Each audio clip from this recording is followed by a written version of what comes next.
আর্জেন্টিনাকে রেফারি সুবিধা দিয়েছে, ডাকাতি করে ম্যাচ জিতেছে, এমন সমালোচনা করছে এক পক্ষ। তারা আসলে নিয়মটা জানে তো, নাকি নিয়ম না জেনে যা ইচ্ছে তাই বলছে?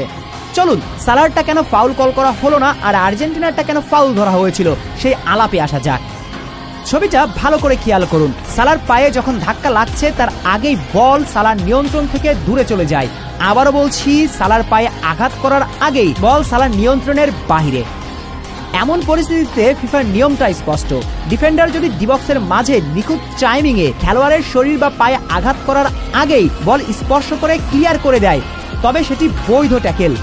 বল চলে যাবার পর অনিচ্ছাকৃতভাবে দুজনের মাঝে যে ধাক্কাধাক্কি হয় তা ফাউল হিসেবে গণ্য হবে না।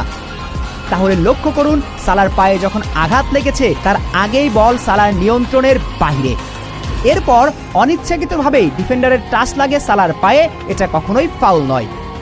এবার আসুন আর্জেন্টিনারটা কেন ফাউল হয়েছিল এই আলাপে। এক্ষেত্রে পরিস্থিতি ছিল পুরোটাই ভিন্ন, কারণ লিসান্দ্রো মার্টিনেজের বল দখল হারানোর পেছনের মূল কারণ ছিল প্রতিপক্ষের ফাউল। আবারও বলছি,